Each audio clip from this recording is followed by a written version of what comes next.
Agar hamma oz berganda biz dunyoda 500 milliard dollar atrofida zakot yig'gan bo'lardik. Foydani ko'zlamagan iqtisodiy ijtimoiy tizim bor. Jipslikni paydo bo'lishiga sabab bo'ladi. Sadaqani istalgan odam to'lashi mumkin, berishi mumkin. Undan zakotga haqdorlar foydalana oladi. Zakot beruvchilar kim u? Ularning oluvchilar kim bo'lishi kerak? Olimlarning hisob-kitobi bo'yicha agarda 15-20 yil davomida zakotlar to'liq berilganda yengib o'tish mumkin edi. Zakotni jamiyat uchun umumiy foydalari bor. Aynan Ramazon atrofida aktivlik juda katta bo'ladi. Zakotni zakot beruvchiga foydasi bor. Zakotni zakot oluvchiga foydasi bor. Sivilizatsiyasi yuksak bo'lgan paytda qanaqa iqtisodiy instrumentlar mavjud bo'lgan? Zakot bu molni poklaydi. Assalomu alaykum, hurmatli kuzatuvchilar. Bugun mana Islom moliyasi turkumidagi suhbatimizni keyingi sonini olishga yana yig'ildik. Ramazon yaqin.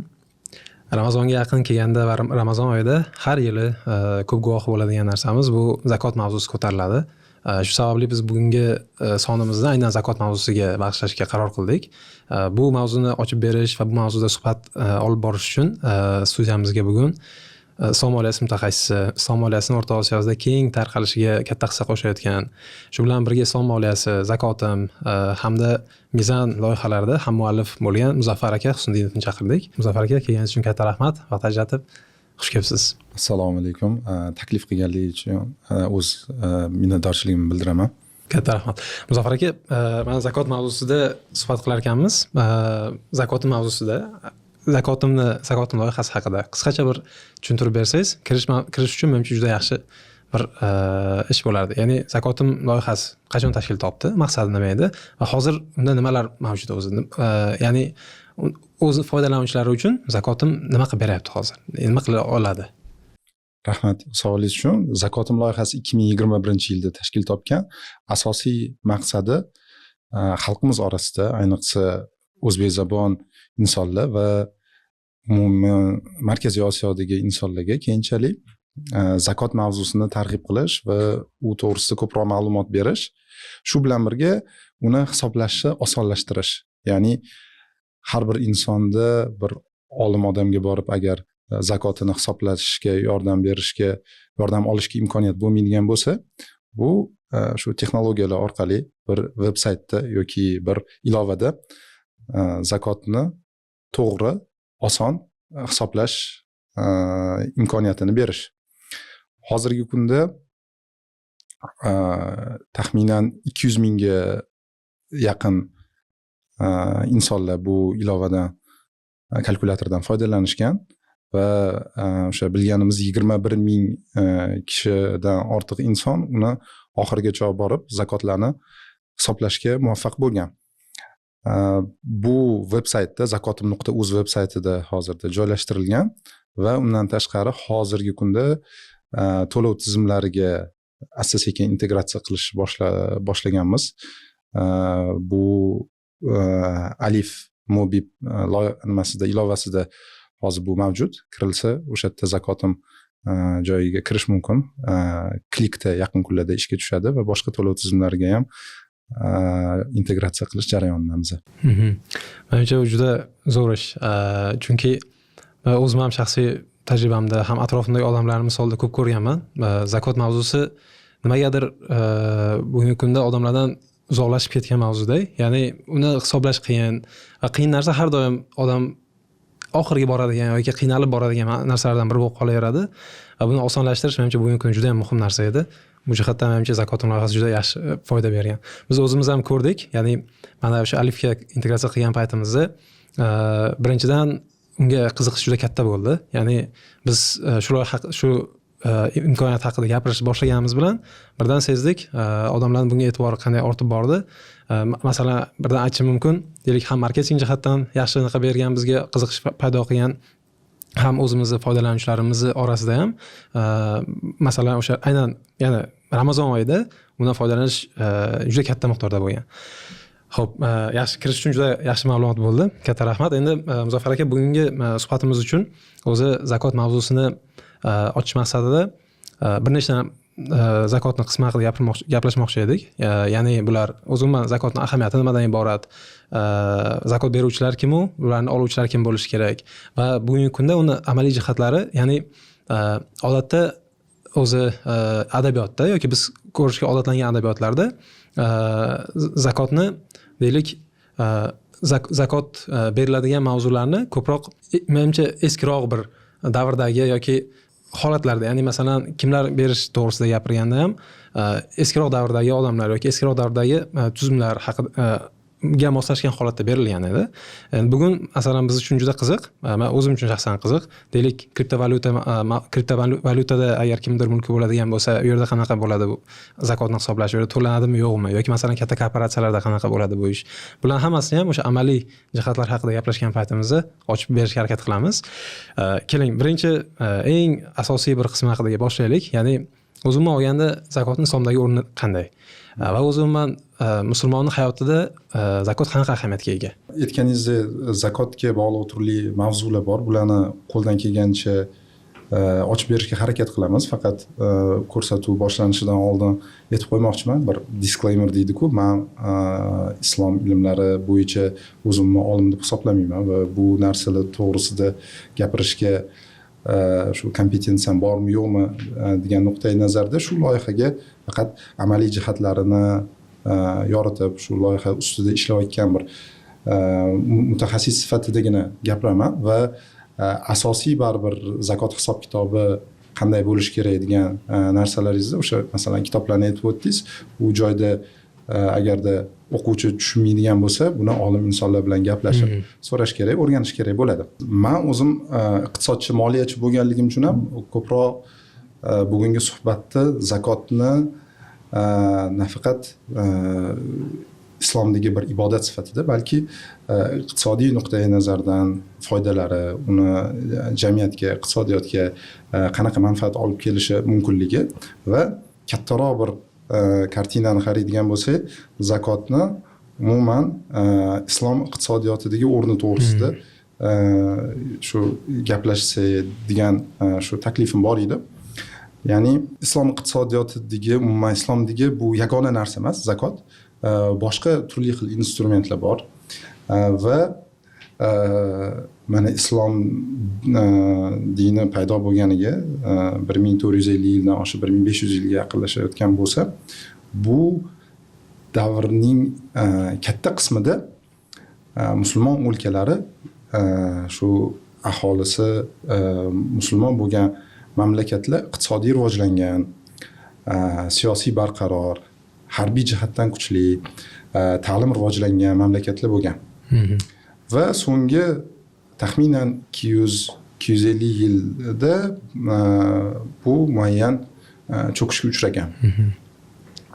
Bunga sabab o'sha g'arb davlatlari, Yevropa davlatlarini, musulmon o'lkalarini bosib olishi, xususan Markaziy Osiyo, Turkiston o'lkalarini Rossiya tomonidan, Afrika, Shimoliy Afrika mamlakatlarini o'tdagi o'sha mag'rib davlatlari deymiz, Fransiya, Italiya davlatlari tomonidan, Hindistonni shu Angliya tomonidan, Buyuk Britaniya yoki Portugaliya imperiyasi, Ispaniyani, shu mamlakatlarni bosib olinishi natijasida islomni o'ta ham boy sivilizatsiyasi kasodga uchragan deb aytishimiz mumkin. Endi buni sabablari aslida ko'p, uni ko'p tahlil qilish mumkin, turli odamlar turli fikrlar bildirishi mumkin. Shu biz qisman bir iqtisod, savdoga oid jihatlarini ko'rib o'tamiz va o'sha men aytganimdek hozirgi islom sivilizatsiyasi yuksak bo'lgan paytda qanaqa iqtisodiy instrumentlar mavjud bo'lgan zakotdan tashqari va ularni hozirgi kunimizda yana tiklashi imkoni bormi degan shu savollarga javob berishga harakat qilsak, bu yaxshi bo'lardi deb o'ylayman. Endi islom iqtisodini umumiy shu qaraydigan bo'lsak, shartli ravishda islom iqtisodi va undagi instrumentlarni men ikkiga ajratgan bo'lardim. Ya'ni ikki sohaga ajratgan bo'lardim. Biri bu tijoriy soha. Ya'ni faoliyat natijasida foyda ko'zlanadigan sohaga va ikkinchisi bu ijtimoiy sohaga, ya'ni ijtimoiy iqtisodiyot. buni natijasida foyda ko'zlanmaydigan soha. Hop endi tijoriy soha to'g'risida gapirsak, mana islom moliyasi deb ataymiz. Bu ham o'sha 1500 yillik tarixga ega bo'lgan savdo tijorat munosabatlari. Hozirgi kunimizga kelib bu asosan islom moliyasi ko'rinishida o'sha 1950-60 yillarda qayta jonlanish boshlangan. Ya'ni musulmon ulamolari bizni islom olamida shu boy iqtisodiy tizimimiz bor edi va hozirgi kunda, ya'ni u paytda musulmon o'lkalari taxminan 50 yil, 100 yil davomida mustamlaka bo'lgan o'lkalar edi va u mamlakatlarga bankchilik kirib kelgan, ya'ni banklar kirib kelgan. Mana shu banklar islom qadriyatlariga, uni tamoyillariga mosmi degan savolni berishgan. Va o'sha hindistonlik olimlardan Abul A'la al-Mawdudiy degan bir olim shu o'zini tadqiqotlarida shunaqa xulosaga keladiki, islom bankchiligidagi mana shu foiz masalasi islomni qadriyatlariga, tamoyillariga, talablariga mos emas. Uni o'rniga biz nima qila olamiz degan konseptual savolni ko'taradi va unga muayyan javoblarni beradi. Men o'zim eslayman, shu 90-yillarda hali kichkina bola bo'lib yurgan paytimizda amakimlarni kutubxonalari bo'lardi. Endi ingliz tilini o'rganayotgan, ya'ni maktab davrimizda Umer Chapra degan bir iqtisodchini kitoblari shu kutubxonada bo'lardi. Ingliz tilida yozilgan. Men endi u paytda na iqtisod o'qiganman, na boshqa-yu. Keyinchalik bu kitobni o'sha katta bo'lib turli mamlakatlarni yana kitob do'konlarida, kutubxonalarida ko'rganman. Iqtisodga bag'ishlangan shu konseptual g'oyalarni ilgari surgan olimlardan biri ekan. Mana shu insonlarning sa'y-harakatlari bilan islom bankchiligiga nazariy asoslar yaratilgan. Va hozirgi kunga kelib islom bankchiligi taxminan 4,5 trillion miqdorga ega bo'lgan katta bir tizimga aylangan. Islom moliyasi tizimi, bundan asosiy qismi, ya'ni 70% dan oshiqroq qismi islom bankchiligiga to'g'ri keladi. Solishtirish uchun aytaman, O'zbekiston banklarini o'sha aktivlari men qaraganimda bu sal 1 yillik, 1,5 yillik ma'lumot bo'lishi mumkin. 40 milliard dollarlar atrofida edi. 4 milliard bilan solishtiradigan bo'lsak, bu 100 baravar bo'ladi. Ya'ni O'zbekiston bank tizimidan taxminan 100 marta katta deb desak bo'ladi. Islom tijoriy moliyasini. Butun dunyo tizimini aytyapsiz. Shunaqa. Hozir raqamlarga keldik, shu joyida aytib o'tmoqchiman. Olimlarning hisob-kitobi bo'yicha agar hamma musulmonlar o'z boyliklaridan zakotlarini berganda 1 yilda 500 milliard miqdorida boyliklar yig'ilishi mumkin edi degan hisob-kitoblar bor. Lekin afsuski buncha buni bir kichik qismi ham yig'ilmaydi. Va mana shu men bu ishlatishni aslida lozim topmasdim-ku, bir kitob o'qiganman, o'sha zakot degan fallen pillar, ya'ni pillar degan bu ustun degani, fallen degani bu qulagan ustun. Ya'ni aslida bu qulashga yoki buni ko'tarishga islom dini muhtoj emas, lekin iqtisodiy nuqtai nazardan shu qaraydigan bo'lsak, rostdan ham zakotning o'rni o'sha islom hazorasi yuksak rivojlangan paytlardagidan hozirgi kunda afsuski tushib qolgan. Mana shu agar o'xshatish mumkin bo'ladigan bo'lsa, ustunni yana ko'tarishimiz uchun shu nimalar qilishimiz degan mavzu va islom iqtisodi bilan bog'liq mavzular menga qiziq. Bu gapirganimiz mana islom tijoriy moliyasi. Ya'ni unda islom bankchiligi, o'sha murobaha, musharaka, salam, istisno degan instrumentlar, bularni hammasini iqtisodiyotga foydasi bor, shu jihatdanki iqtisodiyotda qarz bilan bog'liq bo'lgan pufaylar yaratilmaydi. Hozirgi zamonaviy iqtisodiyotni asosiy tanqid qilinadigan olimlar, ya'ni musulmon olimlar tomonidan tanqid qilinadigan joyi pul o'zidan o'zi havodan yaratiladi va u aktivlar bilan bog'liq bo'lmagan. Islom tijorat moliyasidagi har bir bajariladigan amaliyot bu pul, tovar, pul munosabatlariga qurilgan. Ya'ni bir narsani yo sotish kerak, yo sherik bo'lib risklarni bo'yniga olish kerak bo'ladi. Bu shu narsani o'zi ham iqtisodiyotni adolatliroq qilishga, kambag'allikni kamaytirishga va iqtisodiy rivojlanishga sabab bo'ladigan tizim deb biz baholaymiz. Endi undan tashqari bu tizimdan, ya'ni iqtisodiy tijoriy tizimdan tashqari iqtisodiy ijtimoiy tizim bor. Bu foydani ko'zlamagan, ya'ni uni orqasidan kishilar foyda topish ko'zlamagan, balki jamiyatga bir yordam qo'lini cho'zish, bir savobga erishish, kishilarni og'irini yengil qilishga mo'ljallangan katta bir tizim bor. Va bu tizim to'g'risida o'sha buni potensiali ba'zi o'sha biz o'qigan, qatnashgan tadbirlarda aytilishicha, islom tijoriy moliya tizimidan, islom bankchiligidan ham aslida katta.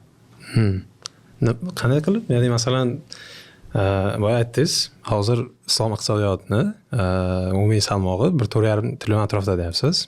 Lekin zakot masalan beriladigan bo'lsa 400 milliard dedingiz.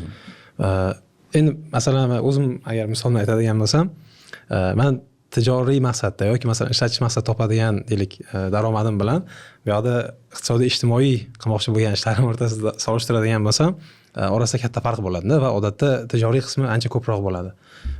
Shu joyga uncha tushmadim. Ya'ni qanday qilib iqtisodiy ijtimoiy qismi kengroq deb baholanadi bu yerda? Hozirgi kunda dunyoda taxminan 1,5 milliard inson o'sha Birlashgan Millatlar Tashkilotini hisob-kitobiga ko'ra kambag'allik chegarasidan pastda yashaydi. Tasavvur qiling, 1,5 milliard bu masalan Hindistonni yoki Xitoy aholisiga, dunyodagi eng o'sha ko'p aholiga ega bo'lgan davlatlar. Bu bilan ya'ni solishtirish mumkin, ya'ni 8 milliarddan tushunchasi. Mana shu kambag'allikni agarda 15-20 yil davomida zakotlar to'liq berilganda yengib o'tish mumkin edi. Nafaqat musulmon o'lkalarda, ya'ni islom hamkorligi tashkilotiga a'zo bo'lgan o'lkalarda, balki butun dunyoda yengib o'tish mumkin edi agarda hamma zakotlar to'langanda. Shu 500 milliarddan 15 yil davomida agarda hamma zakotlar berilsa, musulmon o'lkalardagi o'sha 1,5 milliarddan 350 millioni islom hamkorligi tashkilotiga a'zo 57 ta davlatga to'g'ri kelar ekan. Shu davlatda kambag'allik butkul yo'qoladi. Ya'ni Birlashgan Millatlar Tashkilotini butun boshli asosiy mavzusi har o'sha 2030-yilgacha qo'yilgan o'sha nimalarda ham maqsadlarda ham kambag'allikni qisqartiramiz. Butun ya'ni yer yuzidagi davlat rahbarlari yu hukumatlarni o'sha kun tartibidagi ish kambag'allikni kamaytirish vazifasini zakotni o'zi bilan 15-20 yilda yo'qotish mumkin. Ammo bizda o'sha ba'zi musulmon odamlarda shuni to'lash kerakligi to'g'risida ma'lumot bo'lmasligi mumkin. Yaxshi to'liq buni anglab yetmagan bo'lishligi mumkin. Mana shuni bu o'sha jaholat bo'lsa, bilimsizlik bo'ladigan bo'lsa, u to'g'ri ma'lumotlarni yetkazish, zakotni to'lash naqadar dolzarbligi, u jamiyatga foydasidan tashqari bu har bir kishini zimmasidagi burch ekanligini biz tushuntirib bera olsak, mana shunda bu haqiqiy instrumentga aylanadi. Unda hozir mana shu mavzuga yana kelamiz, ya'ni har bir inson uchun buni burch yoki mas'uliyat ekanligi haqida. Hozir bitta tushunmagan joyim, iqtisodiy ijtimoiy deganda men hozir o'ylab qoldim, bu faqat deylik masalan ehson deb o'yladim. Deylik shunday deb o'yladim. Bu to'g'rimi o'zi mana shu qarashim yo nimadir kengroqmi bu yerda? Islom iqtisodi mana aytib o'tdik, ya'ni davlatchilik va buyuk davlatlar bo'lgan. Ya'ni Xulafoi Roshidlar davlatidan keyin Umayylar davlati bo'lgan, Abbosiylar davlati, keyin mana Mamluklar davlati bo'lgan. Bu yoqda keyin Usmonli turklar va mana shu Birinchi jahon urushi boshlangungacha mana shu mamlakatlar katta-katta, ya'ni boshqa Temuriylar davlati, Boburiylar, Dehli sultonligi, ko'p mamlakatlarni aytishimiz mumkin. Mana shu davlatlarning hammasida iqtisodiy tizimi bo'lgan, siyosiy, ta'lim tizimi bo'lgan. Mana shu iqtisodiy tizimda, ijtimoiy tizimda bu tizim deganda bu tizim elementlardan tashkil topgan va har bir elementi ishlaganda bu tizim eng yuqori samaradorlikni ko'rsatiladigan narsani biz tushunamiz. Mana shu ijtimoiy tizim bir qancha elementlardan iborat. Biri bu biz gaplashayotgan zakot bo'ladigan bo'lsa, ikkinchisi bu vaqf. Vaqf, uchinchisi bu sadaqa. Sadaqa va to'rtinchisi qarzi hasan, ya'ni foizsiz beriladigan qarzlar.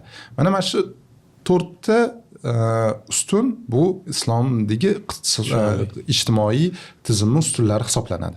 Bularni har bittasiga ham agar xohlasak bir qisqa to'xtalishimiz mumkin, chunki ularni iqtisodiy funksiyalari boshqa-boshqa. Ularni beruvchilar boshqa, ularni oluvchilar boshqa va davlat iqtisodiyotida uni bajaradigan funksiyalari turlicha va bular turlicha bo'lgan instrumentlar hammasi bir joyda, bir tizimda, bir jamiyatda yaxshi faoliyat olib borsa, mana shunda iqtisodiy tizim o'zini yo'lida yaxshi yuradi, yaxshi rivojlanadi. O'zim shu shaxsan qiziq. Chindan qisqacha bir gapirib bering-da, masalan, qanaqa ko'rinishda bo'lishi kerak bularni qo'llanilishi-yu, ulardan ko'riladigan natija qanaqa bo'lishi kerak? Qisqacha gapirib bera olsangiz. Qisqacha agar gapiradigan bo'lsak, zakot mavzusi. Bu o'ta qonun qoidalari, to'lash tartibi, olish tartibi qat'iy belgilangan nima deymiz? Bu to'lov. Ya'ni uni to'lovchilari ma'lum, faqatgina muayyan qatlamgina to'laydi. Ya'ni uni moli nisobdan yuqori bo'lgan aholi to'laydi. Masalan, sadaqani istalgan odam to'lashi mumkin, berishi mumkin. Masalan, deylik, siz bir joyda birov sadaqa qiling deb so'raydigan bo'lsa, siz masalan 10 ming so'm unga sadaqa qilishingiz mumkin va o'zingiz nisob egasi bo'lmagan, boy bo'lmagan inson bo'lsangiz ham shu sadaqani berishdagi rohatni his qilishingiz mumkin. Ya'ni hozir g'arb olimlari, o'sha nima deydi, psixologlar aytishadiki, inson o'zini qachon eng baxtli his qiladi deb aytganda, inson boshqa insonlarga yordam berish va hojatni chiqarganda deb aytiladi. Ya'ni sadaqa bu nisobga ega bo'lmagan bo'lsa ham, boy bo'lmagan odamlarni ham jamiyatda bir-biriga yordam berish instrumenti bo'ladi. Vaqf ham shunga o'xshaydi. Vaqflar odatda uni davlat iqtisodiyotidagi uni funksiyasi infrastruktura loyihalarini hal qilish, moliyalashtirish asosiy, ya'ni maqsadi. Ya'ni bu ko'priklar, yo'llar, universitetlar, madrasalar, hammomlar, bog'lar va shunga o'xshash, ya'ni davlat byudjetini infrastrukturaga sarflaydigan qismini ko'rsangiz, u yerda ya'ni muayyan nimalar bor. Ya'ni masalan, sog'liqni saqlash tizimida yangi har yili shifoxonalarni qurish kerak. Bunga davlatda katta byudjet ketadi. Yangi maktablarni qurish kerak. Mana shu masalalarni davlatda byudjetini sarflamasdan, ya'ni davlatga og'irligini tushirmasdan insonlarning o'zi, jamiyat, ya'ni vatandoshlik jamiyati a'zolari hal qiladigan bu instrument vaqf bo'ladi.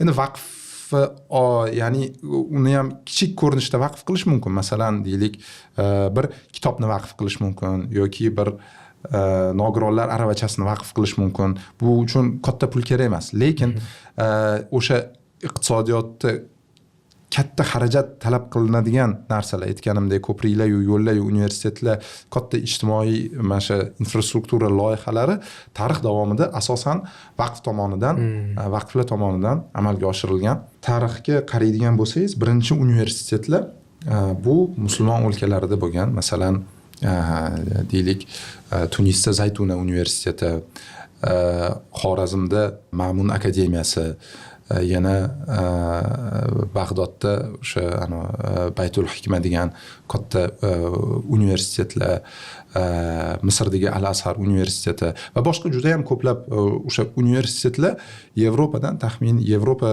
davlatlaridan taxminan 400-500 yillar ilgari musulmon sivilizatsiyasida vujudga kelgan va bu universitetlarni hammasi vaqf ko'rinishida bo'lgan.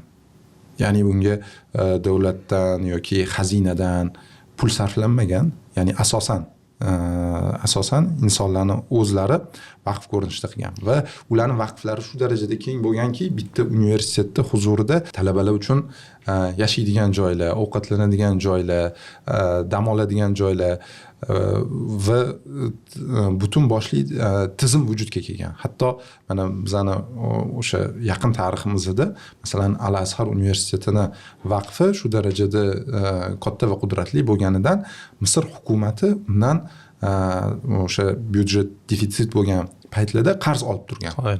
Qarz olib turgan va uni qaytarishi mumkin bo'lgan. Bu mana vaqflar. Demak, vaqfni ham oluvchilari nuqtai nazardan vaqf qiluvchi inson aytilgan shartlarga rioya qilinadi. Ya'ni u agar universitet bo'lsin desa universitet yoki agar masalan kambag'al insonlarga bu narsadan chiqayotgan foyda deydigan bo'lsa, o'shalarga beriladi. Masalan, yetimlarga yoki bevalarga yoki uysiz hayvonlarga, ko'chalarni obodonlashtirish uchun, devorlarni bo'yash uchun, quduqlar suv chiqarish uchun, hatto tahoratxonalarga issiq suvlarni tayyorlaydigan vaqflar bo'lgan, turli tuman vaqflar bo'lgan. Hattoki hayvonlarni ilk shifoxonasi islom sivilizatsiyasida paydo bo'lgan va bu vaqf ko'rinishida bo'lgan. Hozir mana hayvonlarni nima deydi, advokatlari butun dunyoda g'arb jamiyatida ko'paygan deb o'ylaymiz. Aslida bu islomda paydo bo'lgan. Hatto laylaklarni o'sha kelib, ya'ni issiq paytda kelib, uni yashab ketishi uchun o'sha inlarini yasab beradigan joylarni quradigan vaqflar bo'lgan. Hattoki demoqchiman, ya'ni insonlardan ortib hayvonlarga qaraydigan vaqflar bo'lgan. Potensiali ham juda katta instrumentlar. Ha, endi bu vaqf mana shu bir qismini gapiryapmiz, ya'ni vaqf kimlarga mana berilishi mumkinligi, uni vaqf qiluvchini qo'ygan shartlarga amal qilinishi. Zakot endi bunaqa emas. Zakot o'sha qat'iy belgilab berilgan. Zakotda ya'ni oladigan 8 ta toifasi bor. Va u toifalardan o'zgalarga berib bo'lmaydi. Ya'ni ularni kambag'allar, miskinlar, Allohning yo'lidagilar, qarzdorlar, qullarni ozod qilish, qalblarini shu islom diniga oshno qilish kerak bo'lganlar va o'sha zakotni yig'uvchilar deyiladi va musofirlar, ya'ni yo'lda qolib boyligiga erisha olmay qolgan insonlarga zakot beriladi. Ya'ni toifalari ma'lum. Undan boshqa narsaga siz masalan hayvonlarga deb zakot berib bo'lmaydi. Shu faqatgina illoki o'sha yurtdagi musulmon ulamolar buni qanaqa tasarruf qilish kerakligini tushuntirib bermasalar. Masalan, o'sha Shayx Muhammad Sodiq Muhammad Yusuf hazratlari tomonidan va uni shogirdlari tomonidan birga tarjima qilingan so'nggi nashrdan chiqqan kitoblarda o'sha zakot, sadaqotlar va kafforatlar degan kitob, bu Kuvayt zakot vaqf vazirligini chiqargan kitobi, uni fatvolari asosida chiqarilgan, tarjima qilingan kitob. Shunda masalan aytiladi, ya'ni zakotda hozirgi zamonaviy ko'rinishda tasarruf qilish masalalari u kitobda ko'rilgan. Shunda masalan savol beriladiki, zakot uchun yig'ilgan mablag'lardan shifoxona qurishimiz mumkinmi degan savol berilgan. Aslida mumkin emas. Ya'ni zakotda tamlik degan shart bor. Ya'ni kishiga mulk qilib berilishi kerak. Ya'ni bu narsani men cho'nchagimdan olib sizga bersam, sizga hech qanaqa shart qo'ymasdan, sizni o'zingizning mulkingiz bo'ladigan holatda o'tish kerak. Bu pul, o'sha mablag' yoki mol. Shifoxona bu birovga berilmaydi-ku. Ya'ni o'zi quriladigan narsa bo'ladi. Shunaqada, ya'ni o'sha Kuvayt vaqf zakot vazirligini bergan javobida aytilganki, agar zakot mablag'lari ortib qoladigan bo'lsa, o'sha kambag'allardan ortib qoladigan bo'lsa, ortiqcha yig'ilgan bo'lsa, shifoxona qurish mumkin. Faqatgina undan zakotga haqdorlar foydalana oladi.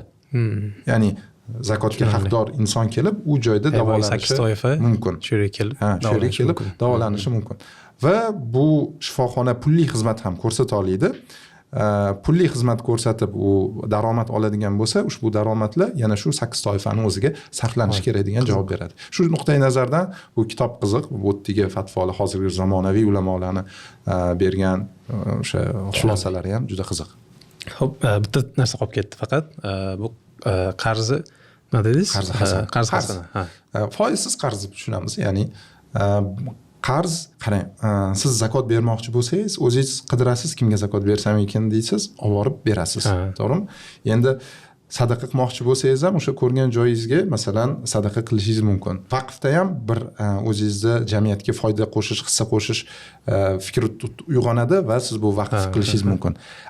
Qarzni mana shu uchalovidan bitta farqli tarafi, ehtiyoji tushgan odam o'sha kimdan qarz so'rasam ekan deb borib o'sha unga murojaat qiladi. Ya'ni ehson qiluvchilar doim ham hamma odamlarni bilmasligi, topa olmasligi mumkin. Lekin o'sha qarzga muhtoj bo'lgan odam o'shani bilib biror bir boy insonga o'sha qarzini so'rasa, bu yerdagi jamiyatdagi, ya'ni muammolardan yana bittasi, iqtisodiy muammolardan bittasi yechiladi. Va hadislarda keladi, bu olimlarni gaplarida keladi. Bir odamga o'sha qarz berish, 2 marta qarz berish deyiladi. Xuddi o'sha miqdordagi pulni sadaqa qilish bilan teng yoki undan afzal deyiladi. Ya'ni shu darajadaki u pulni sadaqa qilganingizda u pul ketadi-ku, qarz u ketmaydi, yana qaytib keladi, lekin o'sha ehtiyoji bo'lib turgan odamga berilish nuqtai nazardan buni ustunligi bor deyiladi va sadaqat ehsonlarga targ'ibdan tashqari qarz berishga ham targ'ib katta qilinadi, ya'ni islom dinida va qarzga ehtiyoji bor odam ham to'g'ri niyatda olishi, uni qaytarish niyatida olish kerakligi uqtiriladi. Tushunarli. Yaxshi, katta rahmat. Juda qiziq ma'lumot bo'ldi aslida. Ya'ni islom iqtisodiy tizimi, u qanaqa ishlashi, tijoriy qismi, iqtisodiy ijtimoiy qismi. Endi keling zakotga qaytsak, bu qolgan joyimiz, ya'ni aytdingiz, agar hamma o'z berganda, biz deylik, butun dunyoda 500 milliard dollar atrofida zakot yig'gan bo'lardik. Lekin hamma bermayapti. Demakki, yo hamma tushunmayapti yoki ahamiyatni, yoki tushunib uni oqibatlarini xabardor emas. Mana shuni qisqacha tushuntirib bera olasizmi? Ya'ni o'zimni olganda ahamiyat nimadan iborat? Ya'ni nima uchun o'zimni odam berish kerak zakot? Zakotni bir qancha foydalari bor. Bu foydalarni ham hatto bo'lib o'rganishimiz mumkin. Masalan, zakot beruvchiga foydasi bor. Zakot oluvchiga foydasi bor va zakotni jamiyat uchun umumiy foydalari bor. Masalan, zakot beruvchiga foydalari to'g'risida gapiradigan bo'lsak, insonni kibridan xalos qiladi. Ya'ni zakot berayotgan paytda kambag'al, nochor insonlarni topishga majbur bo'ladi. Ya'ni zakotda hamma joyga istalgan bir qutiga tashlab ketish mumkin emas. Zakot topish kerak, jamiyatga kirishish kerak.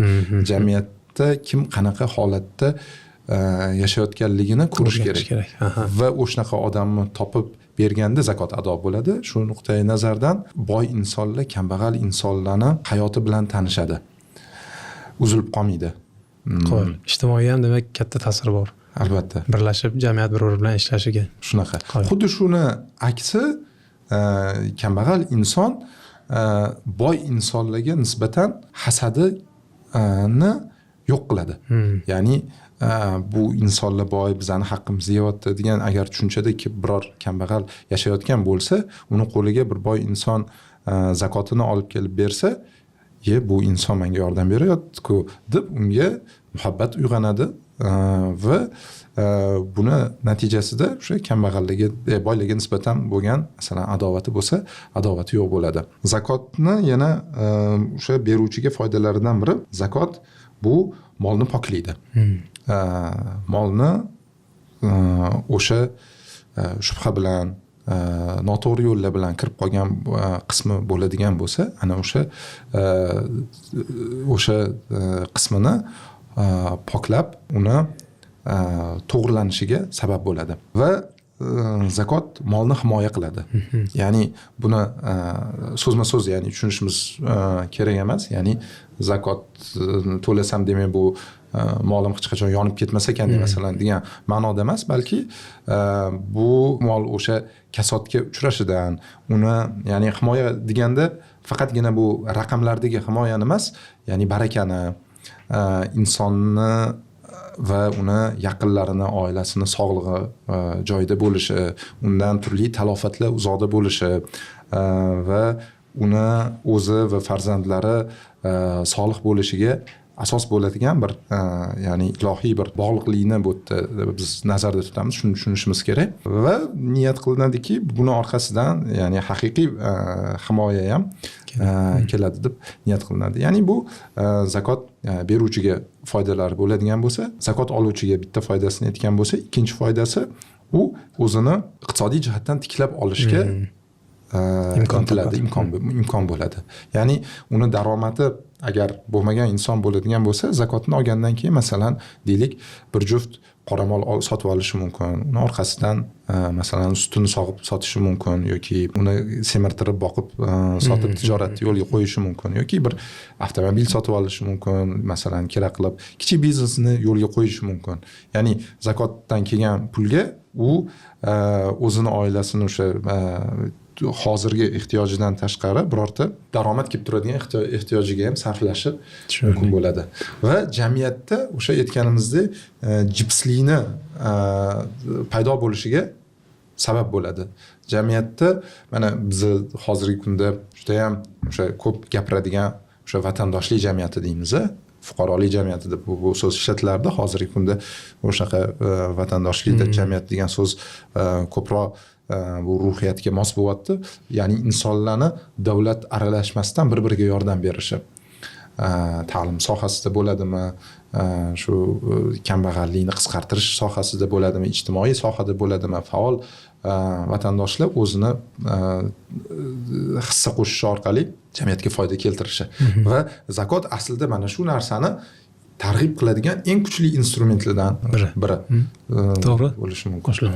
Qarang, masalan boya aytdingiz, zakot boshqa ustunlardan farqli ravishda u hammaga ham teng taqsimlanmagan. Ya'ni aytmoqchimanki, hamma ham bunda teng mas'uliyatli emas. Kimdaki mol nisobga yetsa beriladi deyiladi. Mana shuni tushuntirib bera olasizmi? Ya'ni kim o'zi o'sha mas'ul bo'ladi zakot berishga? Buni deylik talablari qanday? Kriteriyalar qanaqa? Zakot beruvchi insonga bir nechta talablar qo'yiladi va zakot moliga bir nechta talablar qo'yiladi. Buni endi o'zi aslida bu ahli bo'lmasa ham gapirishga nimamiz bo'lmasa ham faqat mana shu zakotim loyihasida shu bir ishlab yurganimiz va ustozlar bilan kitoblarni o'qib bu seminarlarda qatnashganligimiz nuqtai nazaridan buni men qaytarib faqatgina aytib beraman. Demak, zakot to'laydigan insonga qo'yiladigan shartlar birinchisi u musulmon bo'lishi kerak. Ya'ni musulmon bo'lmagan odam zakot to'lashi shart emas. Mana shu boyiga aytgan buyuk davlatlarimizni aholisini katta qismi musulmonlar bo'lmagan. Masalan, Umaviylar davlatida o'sha eng cho'qqiga chiqqan paytda taxminan 25-30% aholi musulmon bo'lgan. 70% aholi musulmon bo'lmagan, zimmiylar bo'lgan, boshqa islom dinini hali beri qabul qilmagan insonlar bo'lgan. Ularga zakot vojib emas. Ular zakot to'lamaydi.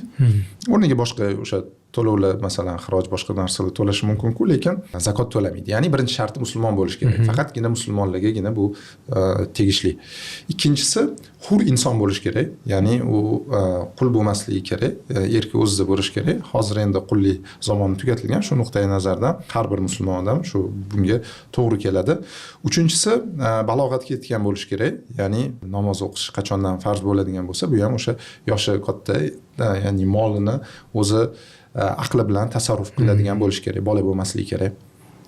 Mana shu shartlar nimaga zakot to'lovchiga qo'yilgan shartlar. Endi zakot beriladigan molga bo'lgan shartlar bor. Bu shartlar birinchisi nisobga yetgan bo'lish kerak. Ya'ni nisob bu o'sha hadislarda belgilangan oltinni yoki kumushni o'sha grammi bilan o'lchanadi yoki dinor, dirham deyiladi. O'sha masalan 20 dinori yoki 200 dirhami bor bo'lgan inson endi buni oltindagi, tilladagi grammi taxminan 87 gram, 86 gram hisoblanadi. Ya'ni 86 gramdan ko'p puli bo'lgan, 87 gram tilladan yuqori bo'lgan yoki kumushda bu 637 gram bo'ladi, lekin hozirgi kunda tilla bilan kumush o'rtasidagi proporsiya buzilib ketgan. O'sha zakot joriy bo'lgan paytda va ko'p asrlar mana shu davomida buni nisbati 10 ga 1 bo'lgan. Ya'ni 10 kumush dirham 1 dinorga teng bo'lgan yoki 10 gramm kumush o'sha bir 10 marta qimmatroq bo'lgan. 10 marta qimmatroq bo'lgan, lekin hozirgi kunda kumushda hisoblansa nisob tushib ketib qoladi. Bu og'irlik keltirib chiqarishi mumkinligi nuqtai nazardan shu islom ulamolari va ustozlarimizni ko'pchiligi shu tillani nisobidan hisob kitob qilinadi. Ya'ni 87 grammdan yuqori nimasi o'tgan yili shu musulmonlar idorasi ya'ni e'lon qilgan nimada ham taxminan 42 millionmidi, 40 millionmidi taxminan $3,5 ming, $4 ming atrofida. Tillar narxi ya'ni o'zgarib turadi. Tillar ba'zan qimmatlashadi, ba'zan arzonlashadi. Shu nuqtai nazardan $3,5 ming, $4 ming dan yuqori bo'lish kerak. Bu birinchi sharti. Ikkinchi sharti mana shu boylik qo'lga kiritilganligidan 1 yildan nisobga yetgandan keyin 1 yildan keyin zakot vojib bo'ladi.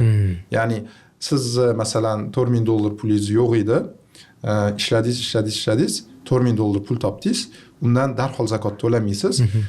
Shu to'lagan kuningizni shuncha pul topgan kuningizni belgilab qo'yasiz va 1 yil o'tishini kutasiz va 1 yil o'tgandan keyin sizga zakot to'lash vojib bo'ladi. Bunda u pul shu holicha turishi kerakmi yo kamaysa ham davom etaveradimi nisob vaqt? Kamaysa ham yana o'sha 1 yil o'tgandan keyin yana shu 4 mingdan yuqori pulingiz, nisobdan yuqori pulingiz bor bo'lsa, shunda to'lanadi va undan u yog'iga doim to'lab boriladi. Ya'ni bu birinchi marta zakot to'lashi o'sha sharti.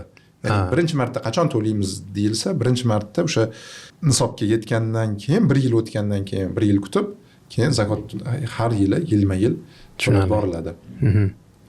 Va mana shu shartlari bor. Yana masalan qarzdan xoli bo'lish kerak deyiladi. Ya'ni o'sha siz qarzdor bo'lgan qismingizni ayirib tashlaganda nisobdan yuqori bo'lish kerak.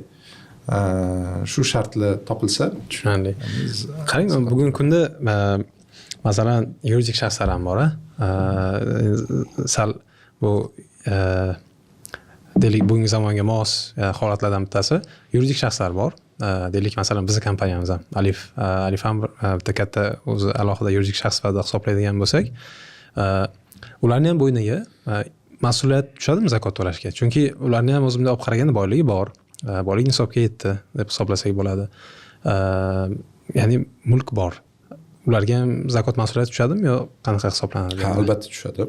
Buni o'sha bizani zakotim.uz veb-saytidagi kalkulyatorda ham buni hisoblaganmiz.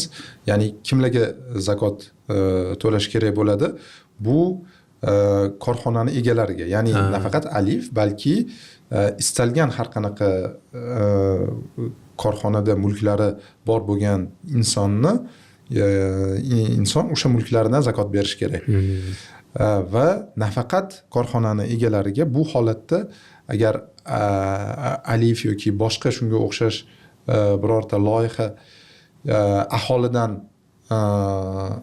agar mablag' jalb qiladigan bo'lsa, ya'ni siz bilan foydani bo'lishamiz degan usulda ishlaymiz deb mablag' jalb qilgan bo'lsa, bu endi o'sha inson uchun investitsiya hisoblanadi. O'sha investitsiya qilgan insonlar ham pul zakot to'lashi kerak bo'ladi o'sha summalardan. Endi mana sekin zakot kalkulyatorini o'sha mavzulariga siz o'tyapsiz. Shu bizani kalkulyatorimizdagi asosiy jihati bu nafaqat oddiy insonlar uchun, ya'ni puli tillasi bo'lgan insonlar uchun emas, balki biznes egalari, shu birorta ishlab chiqarishi yoki oldi savdo bilan shug'ullanadigan tijorati bo'lgan insonlarga zakotni hisoblashga yordam beradi.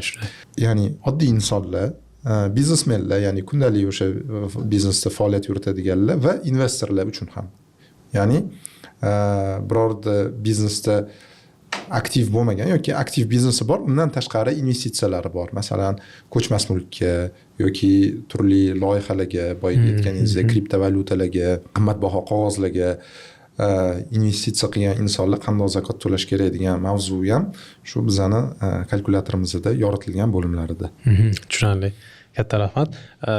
Mana yana shu zakot to'lovchi haqida gaplashganimizda ham savol paydo bo'ladi. Masalan, deylik kimdir yil davomida sadaqa to'lab keldi. O'ylash mumkinki, men ehson qildim, xayriya qildim. Mana shu meni zakotim qoplaydimi yo'qmi deb. Bu qanday tushunsa bo'ladi bu mavzuda?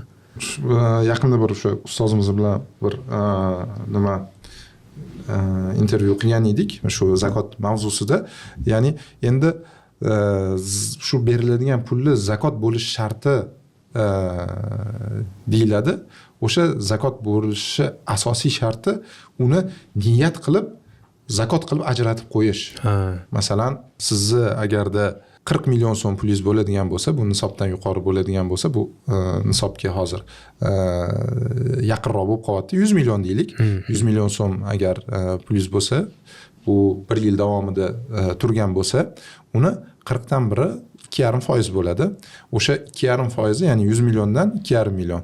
O'sha 2,5 millionini mana shu meni zakotim deb ajratib qo'yishingiz, ana o'sha zakotni sharti bo'ladi. Ya'ni siz undan oldin 1 million masalan sadaqa qilgan bo'lishingiz mumkin. Masalan, jiyaningizni kontraktini to'lashga yordam bergan bo'lishingiz mumkin. Lekin zakot deb niyat qilmadingiz. Ana o'sha ajratish vaqtida zakot deb niyat qilish uni zakotligini belgilaydi. Va endi uni berishdagi sharti zakot oluvchi kishiga uni mulk qilib berish. Ya'ni hech qanaqa shartlarsiz, endi buni olganingdan keyin men bunga ishlatasan degan talablarni qo'ymasdan o'zing xohlaganingcha tasarruf qilasan deb uni qo'liga berish. Mulk qilib berish deganda masalan bu yerda pul ko'rinishidan berish mumkinmi yo qanaqa bo'ladi? Ya'ni o'zi qanday bergan afzalroq? Mulkni olib deylik, bu qo'ylar ko'rinishida bo'lishi mumkin, yoki bo'lishi mumkin biznesda bir sherigi sifatida, yoki даже mana boya o'zingiz aytdingiz, kriptovalyutaga kimdir agar kiritgan bo'lsa, aksiyalar egasi bo'ladigan bo'lsa, aksiya ko'rinishidami yoki pul ko'rinishida qanaqa bergan o'zi bu yerda? Bizning so'zlarimizdan aytishligi bo'yicha zakot oluvchiga eng manfaatli usulda berish eng to'g'ri yo'l hisoblanadi. Ya'ni agar zakot oluvchiga eng zararli pul bo'lib turgan bo'lsa, unga pul bergan eng afzali. Endi pul iqtisodiy nuqtai nazardan eng likvid vosita bo'lganligi uchun, ya'ni pulga istagan narsa sotib olish mumkin bo'lganligi uchun shu pulni berish afzal bo'ladi. Lekin o'sha ba'zi ulamolar o'sha qaysi moldan zakot berilayotgan bo'lsa, o'shandan berish kerak deganlar ham bor. Lekin agar u narsa, masalan deylik, siz tijorat bilan shug'ullanasiz, deylik, masalan siz konditsioner sotasiz, lekin u kishiga, zakot oluvchiga konditsioner kerak bo'lmasligi mumkin. O'shaning uchun konditsionerni o'zini bermaysiz, uni o'sha teng pulini berishingiz to'g'ri bo'ladi. Endi zakot oluvchi masalan deylik guruchga ehtiyoji bor bo'ladigan bo'lsa yoki deylik kartoshkaga ehtiyoji bo'ladigan bo'lsa, bu ko'rinishda ham bersa zakot ado bo'ladi, agarki unga kerak bo'ladigan bo'lsa. Tushunarli. Ana shu zakot berish masalasida, ya'ni bitta muhim savol, o'zi qachon bergan ma'qul? Ya'ni o'zimiz bozorga qarasak, qiziq voqea, ya'ni bu aynan Ramazon atrofida aktivlik juda katta bo'ladi. Ya'ni menimcha bundan tushunsa bo'ladi, hamma uchun Ramazon vaqtida zakot mavzusi dolzarb bo'ladi, shu payt to'lanadi. Lekin o'zi qaysi vaqtda o'zi zakotni bergan ma'qul o'zi? Zakotni o'sha so'zlarimiz aytishligi bo'yicha zakot oluvchini o'sha jarohati eng avjiga chiqib, unga pul eng zarur bo'lib turgan paytda berilgan zakot Ramazonni qadr kechasida ehtiyoji bo'lmagan insonga berilgan zakotdan afzal degan gapni aytishgan edi. Shu nuqtai nazardan zakotni istalgan paytda o'sha ehtiyoji bor odam topilsa, o'shanga bergan afzal. Lekin o'sha bizning o'lkalarda, umuman musulmon diyorlarida urf bo'lganini ko'proq Ramazonda berilishi savobi ko'proq bo'lish nuqtai nazardan. Ya'ni Ramazonda qilingan bitta nafl masalan amalga o'sha farz amalli savobi beriladi va qilingan farz amalli savobi bo'lsa 700 baravargacha yuqori bo'ladi deyilgan o'sha va'daga insonlarning o'sha nimasi hali umidi nuqtai nazardan ko'pchilik ko'proq savob bo'lsin deb Ramazonda beradi va chindan ham o'sha aytganingizdek Ramazon o'sha zakotu sadaqa ehsonlarni vaqti bo'ladi. Bizani xususan zakotim kalkulyatorimizdada ham aktivlik juda oshadi. Zakot bo'yicha hamma shu Ramazonda berishga harakat qiladi. Bu albatta ajoyib xalqimizni, musulmon insonlarni fazilati. Undan tashqari agar yil davomida ham zakotga ehtiyoji bor insonlarni topilsa, shunaqa odamlar bor bo'ladigan bo'lsa, unga berganning ham o'sha aytganimizdek juda ham yaxshi bo'ladi. Zakot oluvchilarga keladigan bo'lsak, bu 8 ta toifani sanadik. Yana bir qiziq savol berdi. Zakot oluvchini tanlashda men nimaga qarashim kerak?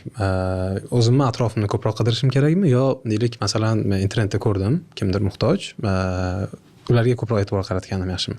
Qaysi biri deylik, o'sha boyagi iqtisodiy, ijtimoiy jihatdan manfaatliroq bo'ladi jamiyat uchun? Bu juda ham o'sha qiziq savol. Bu savolni ham o'sha ustozlarimiz bilan dars qilgan paytimizda berganimizda aytishganki, ba'zi olimlar o'sha barcha toifalarga bo'lib berish kerak. Masalan, o'sha beradigan zakotini 8 ga bo'lib hammaga berish kerak imkon qadar degan olimlar bor, lekin maslahat beriladigan o'laroq o'sha ustozlarimizning aytishganligi o'zini atrofida o'sha ehtiyoji tushib turgan odamlarga zakotni berish eng afzal hisoblanadi. Chunki hamma insonlarni, jamiyatdagi hamma muammolarni qamrab ola olmaysiz. O'zingizni atrofingizdagi ba'zi muammolarni, ba'zi kambag'al insonlarni ko'rishingiz mumkin. Yana targ'ib qilinadiki, zakotni o'zini yaqinlaridan berish boshlash kerak. Ya'ni zakot berib bo'lmaydi, masalan, ota-onasiga, farzandiga berib bo'lmaydi. Ularga shundoq ham zakotsiz ham ularga nafaqa qilish vojib sanaladi, lekin undan tashqari masalan aka-ukasiga, opa-singlisi, amaki, tog'asi, ammasi, xolasi va jiyanlari, ularning orasida o'sha zakotga haqdorlar bor bo'ladigan bo'lsa, shulardan berish afzal deb aytishadi ustozlarimiz. Va undan tashqari keyin qo'shnilari, mahallasi, o'zini shahri, o'zini viloyati, o'zini yurtidagi insonlarni o'sha topib bergan afzal deyiladi. Tushunarli. Rahmat. Muzaffar aka, o'zi umuman olganda bugun zakot berishda qanaqa usullar ko'proq foydalanilyapti? Ya'ni boyagida hozir men ko'p joyda ko'rdim. Deylik, elektron to'lovlar bor, mulklarni o'zini berish bor. Ya'ni mana zakotim loyihasi davomida agar kuzatilgan bo'lsa, shunday holat ko'proq qanday usul ma'qul ko'riladi? Boya zakotni o'sha jamiyatga foydalarini gapirayotganimizda ham aytdikki, zakotning maqsadlaridan biri jamiyat a'zolarini o'sha bir-biri bilan bog'lanishi, aloqa o'rnatib, qiziqishi, ya'ni kim kambag'al, kim faqir, miskin bo'lib qoldi, o'shalarni ga berish. Shu nuqtai nazardan zakot beruvchi o'zi qidirib, o'zi zakotni ado etsa eng yaxshi, eng to'g'ri yo'li bo'ladi va o'sha o'zini atrofidagilarni bilib oladi va zakotdan tashqari boshqa sadaqalar ham qilishi mumkin bo'ladi. Boy insonlar, ya'ni ularni ko'ngillari yumshagan paytda doim sadaqa berishga haris bo'lishlari mumkin.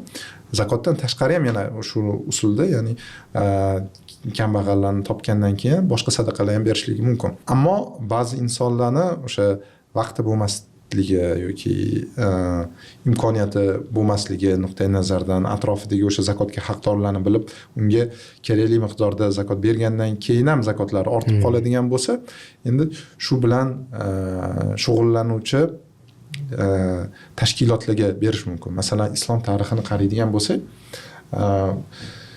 o'sha Umaviylar vaqtida, o'zi umuman undan ham oldin Xulafoi Roshidinlar paytida, Rasululloh sollallohu alayhi vasallam vaqtlaridan boshlab zakotlar yig'ish boshlangan, ya'ni markazlashgan usulda yig'ish boshlangan. Zakot mollarini ikkiga ajratishadi olimlar, ya'ni zohiriy va botiniy mollar. Zohiriy degani bu ko'rinib turgan, ya'ni kishilarga ochiq bo'lgan, masalan, odamlarni qo'y qo'zisi, qora moli agar bironta uyuri bo'ladigan bo'lsa, ulardan zakot to'lash uchun, ya'ni ko'rinib turibdi, ulardan olinadi. Endi tilla, pul bular bekitqichi, ya'ni insonlarga ko'rinmaydigan, uyi ichida turadigan, seyfda turadigan, bankda turadigan boyliklar bo'lganligi uchun hamma uni bilurmaydi. Uni kishi o'zi vijdonan hisoblab zakotini o'sha berish kerak bo'ladi.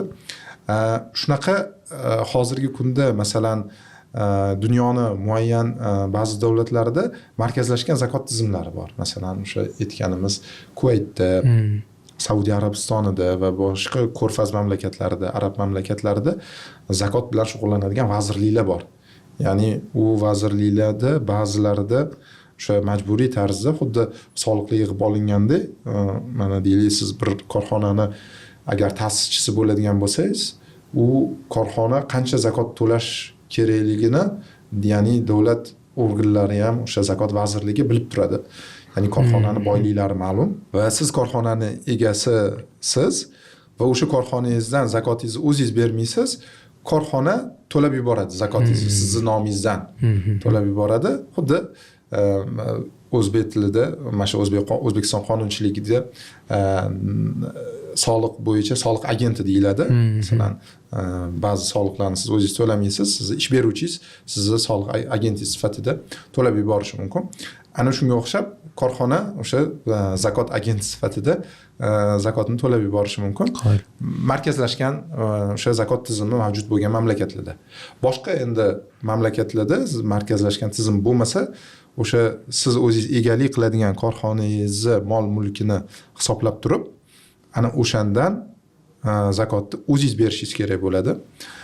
Endi O'zbekistonda ba'zi tashkilotlar bor, masalan, fondlar bo'lishi mumkin, shu bilan shug'ullanadigan insonlar bo'lishi mumkin. Ana o'shalar agar zakotlarni biz haqdorlarga yetkazamiz deyilsa va ularda nazorat tizimi aniq yaxshi yo'lga qo'yilgan bo'lsa, siz o'sha bergan zakotingiz haqdorlarga yetib borishiga ko'nglingiz xotirjam bo'ladigan darajada ishonsangiz, ana o'shalarga berishingiz mumkin bo'ladi.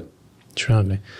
Va yana bir narsani ta'kidlab o'tmoqchiman. Buni o'sha ustozlarimiz ham o'sha darslarda alohida ta'kidlab o'tishadi. Mana shunaqa tashkilotlar yoki shu ishni o'ziga vazifa qilib olgan insonlar, alohida insonlar bo'lishi mumkin.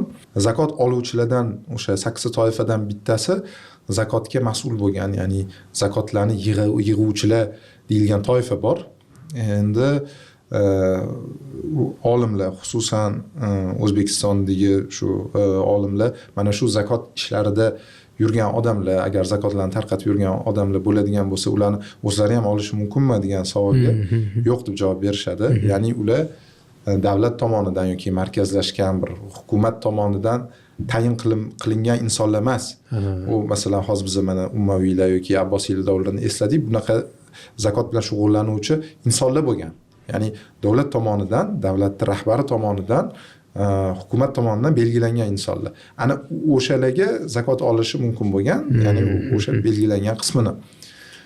Bizdagi hozirgi zakot yig'uvchilar bunaqa markazda tayinlangan insonlar bo'lmaganligi uchun bu ishni qilishsa, faqatgina savob yo'lida, insonlarga, jamiyatga foyda keltirish yo'lida bu ish bilan shug'ullanishi mumkin, lekin zakotdan o'zlari olishligi kerak emas. Boya zakotni ijtimoiy ahamiyati haqida keng gaplashdik. Bugungi kunda ham zakot tizimi yaxshi qo'llanilayotgan biror misollar bormi? Agar kuzatayotgan bo'lsangiz, shunaqalarni gapirib bersangiz zo'r bo'lardi. Ikkita misol keltirmoqchiman. Birinchisi bu o'sha Birlashgan Millatlar Tashkilotini huzurida tashkil qilingan qochoqlar, ya'ni qochqinlarni bilan shug'ullanuvchi tashkilot bor. UNHCR deyiladi. United Nations Refugee Organization deb. Ya'ni turli urushlar, turli notinchliklar sababli o'zini yurtini tashlab chiqib boshqa mamlakatlarga o'sha qochqin maqomini da bo'lgan shaxslarga o'sha zakot hisobiga yordam beradi. Yo'q, o'sha tashkilot bor. Ana o'shani huzurida zakot fondi tashkil qilingan. Ya'ni u zakot fondi shuni aynan qochqinlarga zakotlarni yetkazish bilan shug'ullanadi va bu samarali ishlab kelayotgan tashkilotlardan biri. Sababi buni o'sha diniy nuqtai nazardan olimlari bor, uni kengashi bor. U bir nechta shunaqa kengashlardan zakot tasarrufi, uniki to'g'riligi to'g'risida fatvo olgan. Va bunga Islom taraqqiyot banki ham o'zining hissasini qo'shgan. Islom taraqqiyot bankini bilasizlar, O'zbekiston bilan yaxshi aloqalar bor, hukumat bilan munosabatlarni o'rnatgan. Prezident O'zbekiston prezidenti bilan bir qancha uchrashuvlar, hatto 2021-yilda katta konferensiyasi O'zbekistonda bo'lib o'tgan. Mana shu tashkilot unga turli masalalarda ko'mak beradi. Shu tashkilotga yaqinda eng katta o'sha zakot beruvchi donorlardan deb masalan Qatar amiri katta miqdorda bir necha 100 million miqdorda o'sha moliyalashtirish zakot ajratgan va bu o'sha olingan mablag'larni qochqinlarni ahvolini yaxshilashga, ularga uy-joy, boshpana, oziq-ovqat, o'sha tibbiy vositalar sotib olishga sarflanadi. Bu birinchi misol. Ikkinchi misol bu endi nodavlat, notijorat tashkilotlar misolida keltirmoqchiman. Ya'ni bu o'sha boyaga aytganimiz vatandoshlik jamiyatini shakli sifatida Buyuk Britaniyada, endi men Buyuk Britaniyada o'sha o'zim o'qiganligim, o'tda ozgina yashaganligim sababli shu misolni keltiryapman. Boshqa mamlakatlarda ham ya'ni bo'lishi bu tabiiy. Mening misolimda Buyuk Britaniyada National Zakat Foundation degan o'sha tashkilot bor. NZF deb nomlanadi. National Zakat Foundation. Ular juda ham bir yaxshi ishlarni amalga oshirishyapti. Mana uning faoliyati bilan 3-4 yildan beri kuzatib kelaman.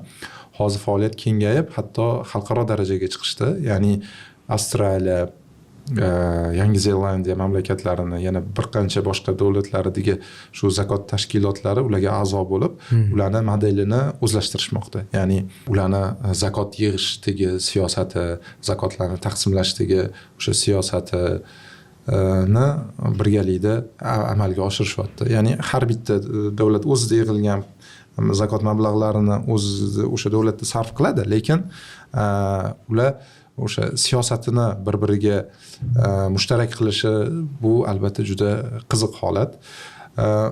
Ularni o'sha hisobotlari, siyosati bilan tanishganimda shunga amin bo'ldimki, Buyuk Britaniyadagi musulmonlar ham juda faol. Ya'ni jamiyatga xususan musulmonlarni, Buyuk Britaniyadagi musulmonlarni ahvolini yaxshilashga katta e'tibor qaratadi. Katta miqdorda pul yig'ilyapti va bu yig'iladigan zakot miqdori yildan yilga o'sib bormoqda bu tashkilotda. Va ular o'sha boya aytganimizdek hamma insonlar jamiyatdagi hamma muammolarni bila olmaydi va konsentratsiya, fokus qilishadi. O'sha National Zakat Foundation konsentratsiyasi asosan ta'limga ehtiyoji bo'lgan insonlarga, ya'ni ham o'sha kambag'al, zakot olishga haqdor, ham ta'lim olmoqchi bo'lganlarga qaratilgan. Ikkinchisi birlamchi yordam, ya'ni agar unga oziq-ovqat zarur bo'ladigan bo'lsa, dori vositalari zarur bo'ladigan bo'lsa, o'sha birlamchi yordamga. Ikkinchisi, uchinchisi uy-joy, boshpana. Ya'ni agarda biror bir musulmon inson Buyuk Britaniyada boshpanasiz qolib ketgan bo'lsa, o'shalarga bir kichik nima deydi, boshpana olib berish uchun yordam ko'rsatadigan yo'nalishlarni o'zligiga shu fokus qilib belgilab olishgan. Mana shular men nazarimda bu qiziq dunyodagi amaliyotlar bo'lsa kerak. Muzaffar aka, endi bo'lmasa deylik, masalan, endi bu suhbatimiz chindan biz olimlardan o'rganganimizni suhbat qilib gaplashdik va har bitta odam bu suhbatni ko'rgandan keyin yana qo'shimcha ma'lumot izlash tabiiy. Qanaqa usullar, qanaqa manbalarni tavsiya qilgan bo'lardingiz o'rganish uchun? Endi zakot bo'yicha olinadigan manbalar ishonchli manbalar bo'lishi kerak. Bu agar kimnidir shu zakot sohasida qanaqa qilib zakotimni to'layman deydigan bo'lsa, bu birinchi navbatda tavsiyam O'zbekiston musulmonlar idorasining huzurida fatvo markazi tashkil qilingan. Agar zakotimni to'g'ri hisoblashda o'sha yordam kerak desa, o'sha yoqqa murojaat qilgani ma'qul. Va ularni elektron ya'ni chiqargan masalan savollar, o'sha fatvo.uz degan kanallari bor va Shayx hazratlari Islom huzurida tashkil qilingan o'sha zikr ahlidan so'rang savol javoblar portali bor. O'sha yerda zakotlar masalasida juda ham katta bir ilmiy baza yig'ilgan. Shularga murojaat qilish mumkin va ularga murojaat qilish bilan birgalikda masjid imomlariga murojaat qilish mumkin. Ya'ni har bir masjid imomi o'sha zakot hisoblashi qonun qoidalarini o'rgangan ahli ilm insonlar bo'ladi. Ularga murojaat qilish mumkin. Va undan tashqari agarda yana elektron usulda ba'zi nima deydi, zamonaviy o'sha aytganimizdek investitsiya vositalari, bizneslardan zakotlarni yana hisoblashda yordam kerak bo'ladigan bo'lsa, o'sha bizga zakotim uz kalkulyatoriga murojaat qilish mumkin. Buni aytayotganligimni sababi ham aslida o'sha O'zbekistondagi olim insonlar, fiqhni, zakot fiqhini biladigan insonlar tomonidan bu kalkulyator ma'qullangan, bu birgalikda qilingan.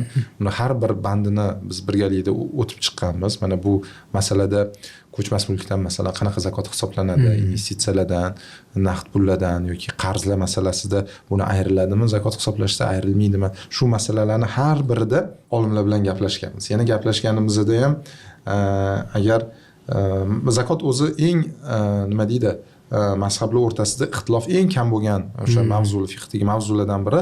Yana o'sha olimlarimiz aynan bizni diyorlarda keng tarqalgan Hanafiy mazhabidagi o'sha hukmlarga amal qilishni tavsiya qilishgan va o'shani biz kalkulyatorda aks ettirishga harakat qilganmiz. Zakot bo'yicha agar yana qo'shimcha ma'lumot olaman, bu sohani o'rganaman deydigan bo'lsa, shu zakotga bag'ishlangan kitoblarni men tavsiya qilishim mumkin. Shayx Muhammad Sodiq Muhammad Yusuf hazratlarini Zakot mo'minning najoti degan kitob bor. Mana shu kitobda mufassal zakot masalalari yoritilgan.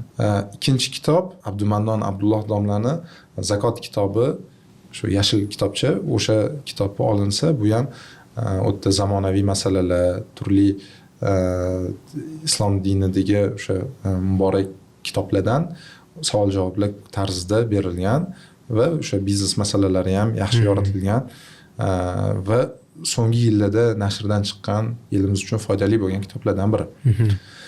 Endi boyiga yetgan kitobim, ya'ni Hazratni boshchiliklarida tarjima qilingan zakot, sadaqotlar va kafforatlar kitobi. Buni ham o'sha Hilol nashriyoti yoki boshqa kitob do'konlarida qaralsa, bu ham yangi 2023-yilda bo'lsa kerak nashrdan chiqqan kitob. Ya'ni tarjimasi Hazrat rahimahulloh hayotli vaqtlarida qilingan, ammo nashri shu endi chiqqan kitob. Fiqh kitoblarida zakot boblari bor. Masalan, Hidoyada yoki Kifoya kitobida zakot bobi bor. Buni ham o'rganilsa foyda bo'ladigan albatta kitoblar sanaladi hammasi. Asosan shu kitoblar va yana boshqa kitoblar bo'lishi mumkin. Katta rahmat. Muzaffar aka, endi oxirgi bir qismi sifatida biz mana deylik maqsad sifatida agar oladigan bo'lsak, boyagi potensial $500 milliard atrofida to'planadigan zakotni amalga oshirish maqsadida ko'radigan bo'lsak, hozir mana shu suhbatimizga nima qo'shsak, nima qo'shishimiz kerak edi o'sha foydalanuvchilarimiz yoki biz kuzatuvchilarimiz uchun foydali bo'lishi uchun. Ya'ni qanday savollarni qoldirib ketgan bo'lsak, o'shani o'zidan qo'shib gapirib bersangiz juda foydali bo'lardi. Agar nimani tashlab ketgan bo'lsak, ahamiyatli narsalarni. Nimani yana qo'shimcha qilishimiz mumkin. Endi maqsadimiz, bizni loyihamiz aynan shu, ya'ni bu hozir tijorat loyihalaridan tashqari zakotim ijtimoiy loyihasini maqsadi zakot to'g'risida xalqimizga bilimlarni yetkazish. Ya'ni bu o'sha savodxonlikni oshirish loyihasi desak ham bo'ladi. Ya'ni bu loyiha hozirgi bosqichda zakotlarni yig'ish, ularni tarqatish bilan shug'ullanmaydi, balki kishilarga o'sha zakot to'g'risida to'g'ri bilimlarni berish va uni hisoblashga yordam berishga shu maqsad qilgan. Masalan, o'tgan yillar davomida N-Factorda tadbirkorlar uchun, shu tinglovchilar uchun shu zakot hisob kitobi loyihasi bo'yicha tadbir uyushtirganmiz, seminar bo'lgan, bir qancha insonlar kelib, shu ya'ni bu ustozlar bilan birga qilingan loyiha, ya'ni dars sifatida dars emas, endi seminar sifatida, trening sifatida o'sha zakotlarni qanaqa hisoblashi va boshqa mavzular yoritilgan. O'tgan yili keyin yana bir Alisher Sultonxo'jayev domlamiz bilan zakot bo'yicha tadbir qildik va bu yil ham shunaqa mo'ljallab turibmiz. O'sha Ramazon oyida bu aytganingizdek bu mavzu dolzarblashadi. Yaxshi niyat, kuzatib turishlarini iltimos qilardim.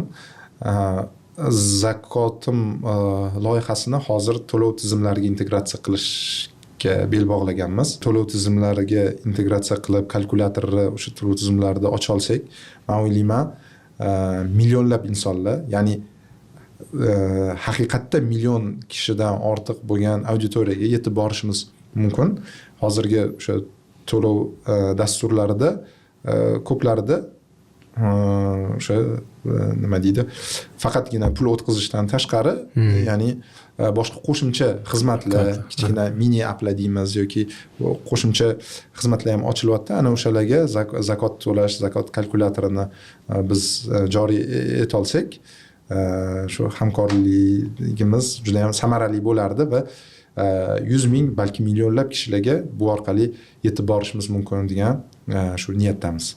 Tushunarli. Katta rahmat suhbat uchun. Bergan hamma gaplaringiz, hamma fikrlaringiz uchun katta rahmat. O'ylaymanki, bu kuzatuvchilarimiz uchun va aynan o'zimiz uchun, shaxsan o'zim uchun juda foydali bo'ladi. Ajratgan vaqtingiz uchun rahmat Musaffar aka. Sizlarning taklif uchun rahmat, suhbat uchun rahmat va bu loyiha ko'pchilikga foyda keltiradigan, manfaatli, uzoq muddatli loyihalardan bo'ladi deb niyat qilamiz. Rahmat.